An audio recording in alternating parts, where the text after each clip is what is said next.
Welcome into Texans Today, everybody. I'm your host, Jeremy Chuggs, and before we get into, we're talking playoffs. I mean, 0-3 start. How many Texans fans thought I'd be making this video in December talking about the Texans being one of the top threats in the AFC to go all the way and to get through this AFC gauntlet in the playoffs? Yeah, we're talking playoffs today. Before I get into that video, though, help me get to 42,000 subscribers. We passed 41,000 this past week, and we're going strong. If you're a Houston Texans fan, if you love this team and want free content all year long, well, join the #1 Texans channel here on YouTube, here at Texans Today.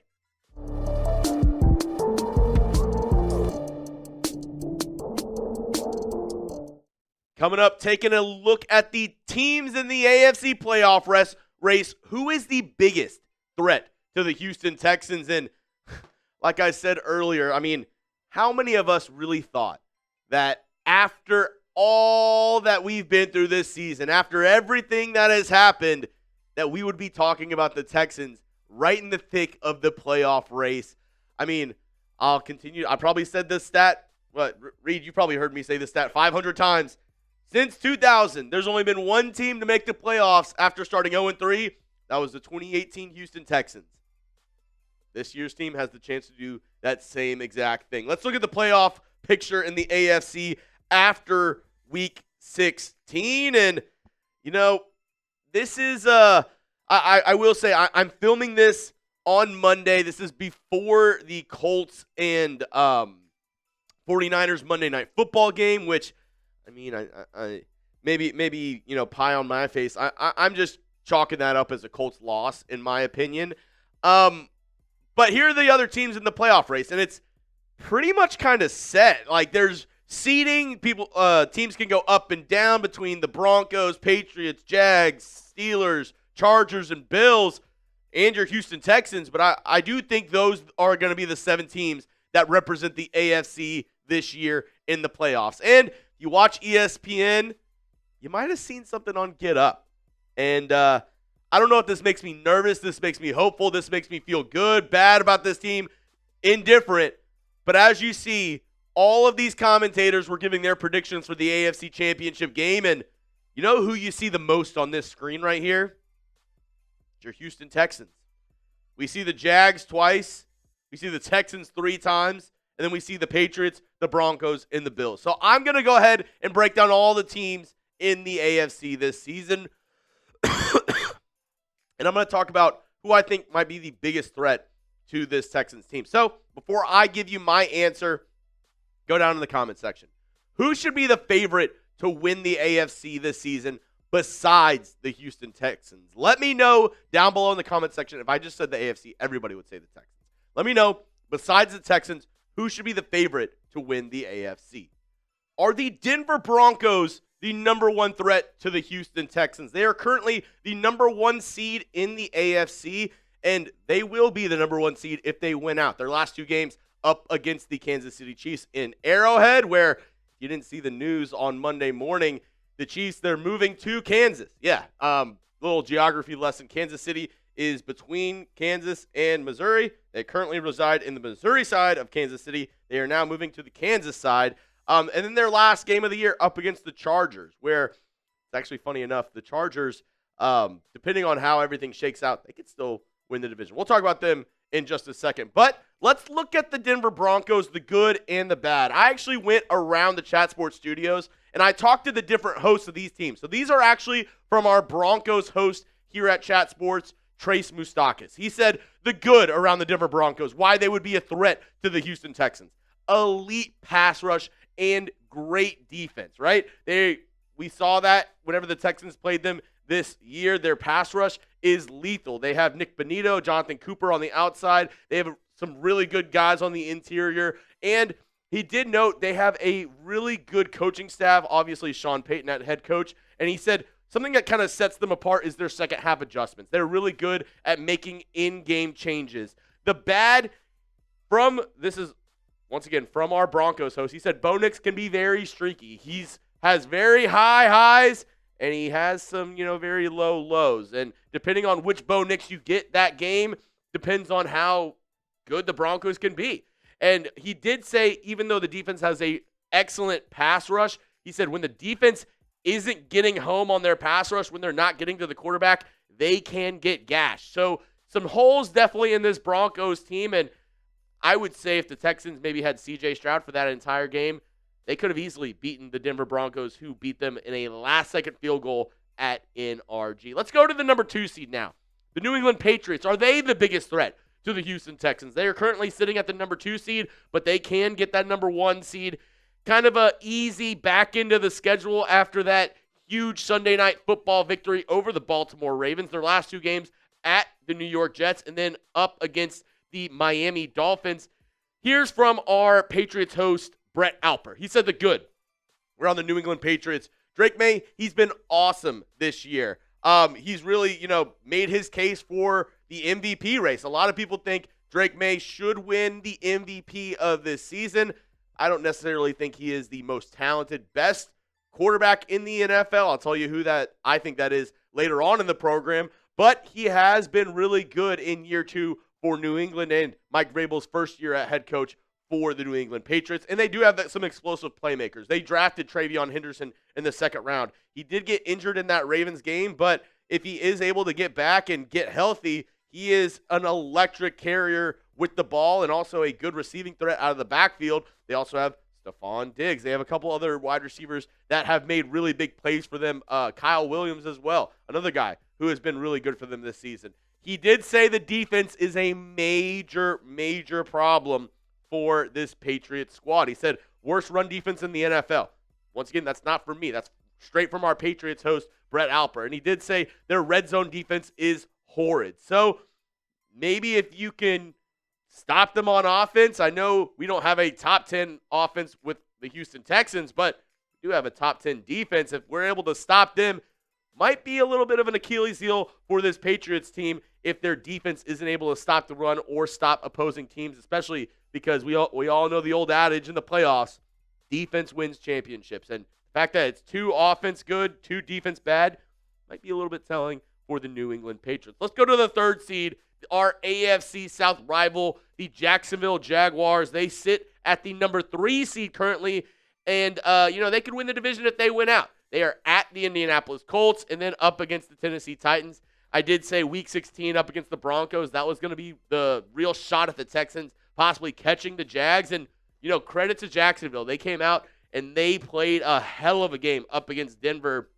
I was talking to our Broncos host. I was like, what happened to the Broncos? What did they do up against the Jags that allowed them to win? And he said, straight up, the Jags just beat the Broncos in the second half and played some really sound football. The good with them, Trevor Lawrence has been awesome since they traded for Jacoby Myers from the Las Vegas Raiders. And it makes sense, right? They were one of the worst teams in terms of receivers dropping the football. Jacoby Myers last season for the Raiders had 0 drops. So you kind of mix those two together. You finally get a short-handed receiver for Trevor Lawrence, and they've built a connection very quick. So much so that they already extended Jacoby Myers. They also have the number 1 run defense in the NFL. Their front 7 is very good. They have a couple of really good linebackers. Their defensive line, even though they're not the best pass rushing team, they can get after the quarterback and stopping the run. They are awesome. The bad with them, their secondary can get picked on from time to time. They have great coverage linebackers, but if you're able to get behind, their safeties, get behind their corners, they can get picked apart. And the run game is hit and miss with them. They have Travis Etienne, and he's good from time to time. Bashaw Tutin is another running back that they have over there in Jacksonville. But they rely a lot on Trevor Lawrence to make this offense go. And the run game, like I said, hit and miss with them. So 2 areas of concern for Jacksonville. Now coming up, more AFC team breakdowns. Are these 3 really the top threats for the Houston Texans, or are the best teams actually the wild card teams this year? I could make an argument that that's the case. I'll discuss here in just a moment, but I couldn't do today's show if it wasn't for our amazing sponsor over at Prize Picks. Get started today with America's number 1 fantasy sports app out there. Everyone's favorite Prize Picks holiday promotion is back. 7 days of Picksmas. PrizePicks is giving out 7 days of deals all the way through Christmas Day, including a Christmas Day max discount. Picksmas starts December 20th, so download the app today and unwrap those deals. PrizePicks has a new feature alert. They now offer early payouts. If your lineup gets off to a hot start, you may now have the option to cash out those winnings before the game even finishes. And if your fantasy team is cooked, I know mine is. Speaking of Travion Henderson, he kind of screwed me by leaving the game. I really needed him to perform, and he just simply didn't. But I can still play every single week by putting in a PrizePicks lineup. It's super simple. This is my lineup for this week, and I'm using another new feature called Stacks. You can choose one player, multiple projections. That's what I did with C.J. Stroud. I also have Dalton Schultz more, and then Ladd McConkey more as well. You can use my lineup or make your own. Just do it over at PrizePicks. Download the PrizePicks app today. Use code CLNS to get $50 in lineups after you play your first $5 lineup. That's code CLNS to get $50 in lineups after you play your first $5 lineup. PrizePicks, it's good to be right. All right, here we go. The Steelers currently sitting at the number 4 seed, the last division winner that would get in the AFC. And not that they clinched it, but a loss by the Baltimore Ravens in Week 16 surely helps the Pittsburgh Steelers. Their last 2 games at the Cleveland Browns and then up against the Ravens in Week 18. The good with the Pittsburgh Steelers, top 3 in the NFL in turnovers. They really can turn over the ball from the other team, and they have a duo of really good running backs with Warren and Gainwell. Gainwell probably made the catch of the year up against the Lions. If you haven't seen it, just look up Kenneth Gainwell catch up against the Lions. Insane. But obviously, that really helps with having Aaron Rodgers as your quarterback because he's a little bit old. The run game, having those running backs who are versatile, really help him throughout the game as well. The bad is, we talked about Aaron Rodgers. His only really downfield threat is DK Metcalf.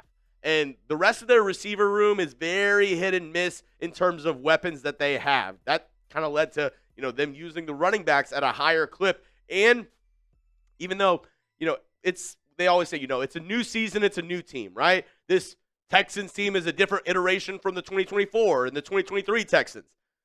But if we're looking at history, the Steelers' last 5 playoff appearances, they're 0-5. They have not won a playoff game in their last 5 go-around. So that could be something to look at. Mike Tomlin, maybe not on the hot seat, maybe so. I do know Pittsburgh fans, they will get restless if they lose yet another playoff game in the wild card round because that's kind of been the curse in Pittsburgh. They've had good teams. They've been around 500 for the past, 6 to 7 years, and then they just haven't been able to get past the wild card round. They haven't been able to win a playoff game. Will that change this year in Pittsburgh? Let's go to the 5th seed, and this is where we're starting with the wild card teams. And like I said, I could argue the wild card teams might be bigger threats than the division winners this year in the AFC. First up, the Chargers, currently the 5 seed, can still win the AFC West. Their last 2 games up against the Texans. I'll be live for that game. It's a Saturday game at 3 o'clock Central Time. Make sure you tune in, turn on your notifications. But that will be the Week 17 game, and then they play Week 18 in Denver up against the Broncos. Here's our little scouting report for the Los Angeles Chargers. The good. Justin Herbert, he does show elite traits. He is a really good quarterback, and, at the peak of his powers, he looks like he's a, top 5, top 10 guy.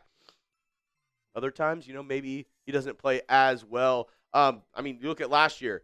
He had, I want to say 3 interceptions the entire season, and then in the wild card game up against the Texans, he threw 4 interceptions. The defense for the Chargers has been really good this year, making the Chargers defensive coordinator Jesse Minter a hot name in coaching carousel rumors. A lot of teams, Las Vegas Raiders being one of them. Also, going into college, the Michigan Wolverines, they're probably looking at the Chargers defensive coordinator because he has made that unit really good and really kind of gotten the most out of those guys on the defensive side of the football. The bad for the Chargers, offensive line has been absolutely decimated. They lost Rashawn Slater, Joe Alt, and they've been able to kind of patchwork it together. But how long will that work, right? How long will the patchwork, the duct tape be able to hold everything together with that Chargers offensive line? And especially if you're going to go up against a pass rush like the Houston Texans, that could be a big problem. And in recent years, kind of like the Pittsburgh Steelers, they really haven't shown up in the playoffs, right? Going back to last year, they lost to the Texans. A couple years back, they lost to, I believe it was in 2022 when they had that collapse up against the Jaguars where they were up, I want to say, 20-some-odd points. Like, they have not had good showings in the playoffs. Can that change with the Chargers? I do think, like I said, the wild card teams, the Chargers, the Texans, and this next team, the Buffalo Bills, they might be the favorites to win the AFC, even though they're not the division leaders. The Bills, currently sitting at the number 6 seed. The AFC East, realistically, it's out of reach, right? Their last 2 games, they play the Eagles, they play the Jets. I don't see the Patriots drop in one of their last 2 games. So it looks like they will be cemented as a wild card team, but they are still a threat. And one reason why they are a threat is because I think they have the best quarterback in the AFC and maybe in all of the playoffs this year in Josh Allen. Regardless of what you want to say, I know the Texans defense has put him in clamps the last 2 times. Excuse me. The last 2 times they played Josh Allen, they've really gotten the best of him. But he's still amazing, right? Like, we've seen it over the past couple of weeks. He's needed to kind of pull out these wins for the Bills, and he's done it. He's had great games for Buffalo. And the one thing that doesn't get talked about enough is, especially when you're looking at the division leaders, right? The New England Patriots, the Denver Broncos, Pittsburgh Steelers, the Jags don't really count in this one, right? But the Bills are used to playing in the elements. So if they have to go to Denver and it's snowing, if they have to go to New England and it's snowing, they play outside in Buffalo. They're used to this. They're used to playing in the elements. They're used to playing in harsh environments. So the Bills, they've been bred. They've been, used to playing in these, playoff environments as well. So some really good stuff for the Bills in that aspect. Obviously, Josh Allen being the biggest one. The bad, they don't have a wide receiver 1. Like, their wide receiver 1 is Khalil Shakir. He's a really good receiver. He's not a wide receiver 1. Their guy who they drafted in the first round a couple years back, Keon Coleman, has been a healthy and active half the year. And their run defense is horrible. And obviously, we saw the Texans, they took down the Bills Thursday night with Davis Mills starting at quarterback. I still do think the playoffs, it's a different beast. And the Bills, they could be a team that really surprises a lot of people. Maybe a hot take alert for me, but I wouldn't be surprised if all 3 wildcard teams won their games in the AFC for wildcard weekend. The Bills, Chargers, and Texans. Would not be surprised whatsoever if all 3 of those teams won during the wildcard weekend. That's why it's actually really important that the Texans beat the Chargers in Week 17, because if that's the case, they can jump them and, hell, maybe even get a home playoff game. After everything, still get a home playoff game as a wildcard team. That would be absolutely insane. Now, as I said, I'm filming this Monday before the Monday Night Football game.